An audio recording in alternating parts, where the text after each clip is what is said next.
You're watching Telecom TV's exclusive coverage of the ETSI NFV number 9 meeting here in Prague in the Czech Republic.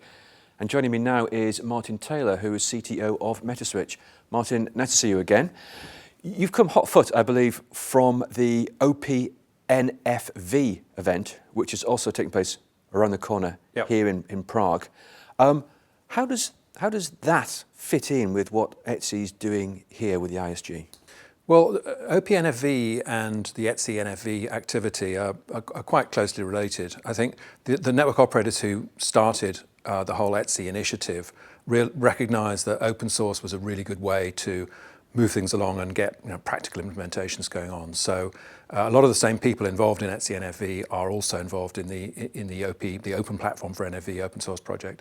And the Hackfest that's been going on here in Prague, obviously a lot of the same people, really good to get together and meet people that we've been working with online and over the phone, actually see them in the flesh, put names to faces, have useful conversations on the side. So it's been a productive couple of days.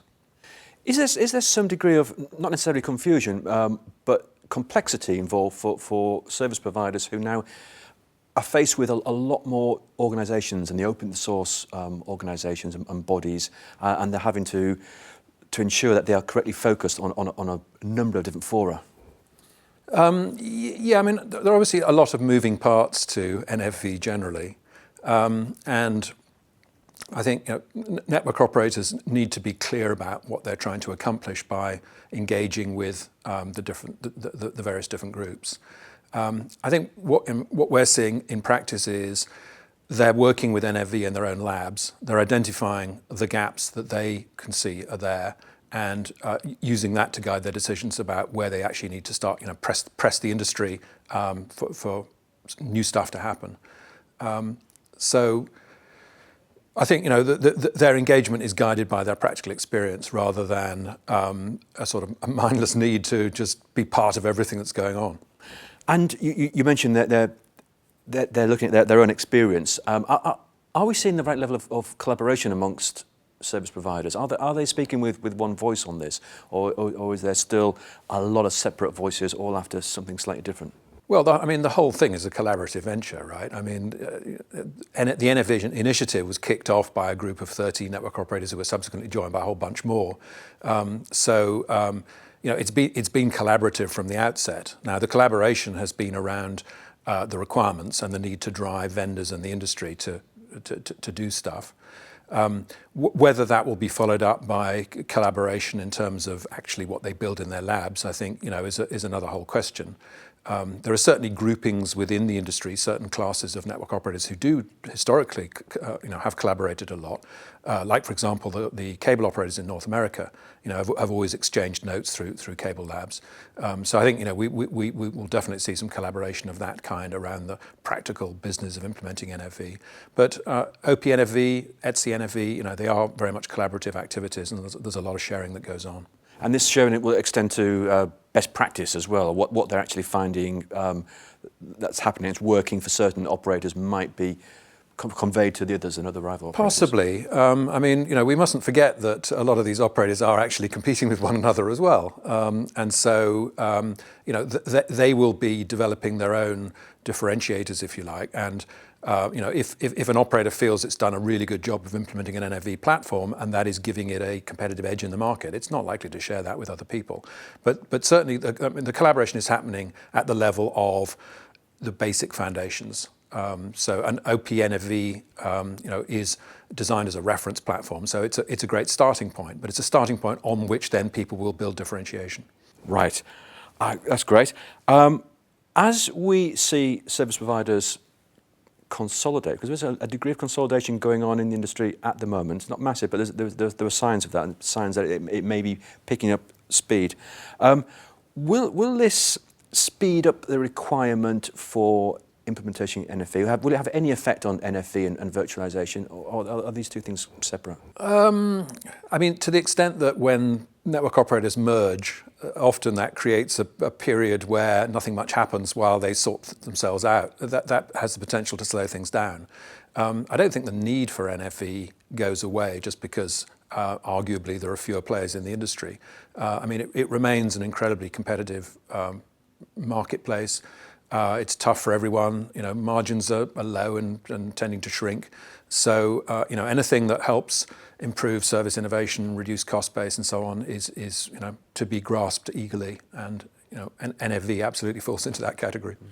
And how are service providers addressing the issue of continuity, of looking to adopt NFV on or within their legacy platforms?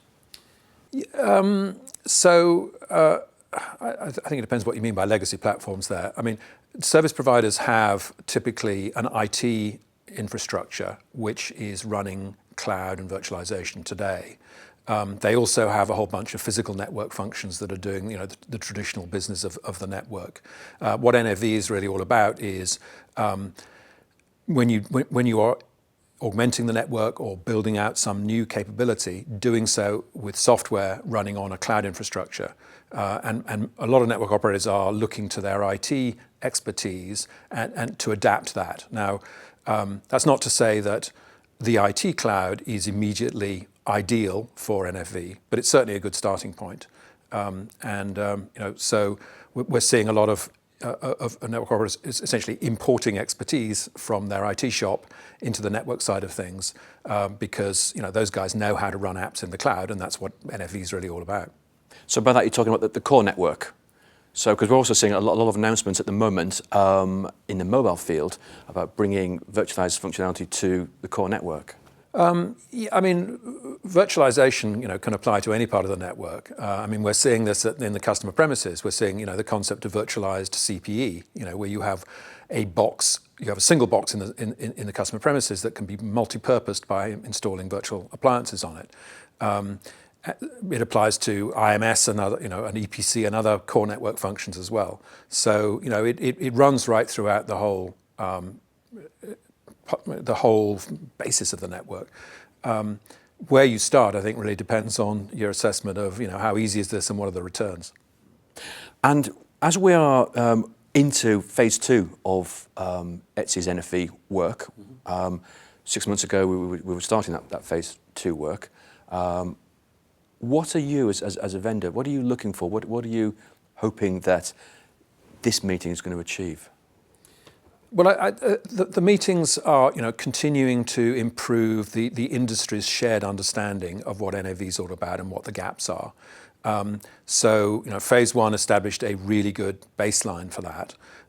What's happening now is that we're collectively exploring some of the more detailed issues like hardware acceleration, for example, and doing work to make sure that, to the extent that there are standards gaps, that we liaise with other standards development organisations to get those gaps filled. So it's very much a continuation of the phase 1 work. The good news is that it isn't mooting some massive collection of new standards that have to be put in place before anything else can happen. It very much continues the theme of pragmatic progress, building a common understanding, developing best practices so that people can actually get on and do stuff and not have to hold their breath waiting for somebody to finish some specification. Great. Martin Taylor, thanks very much.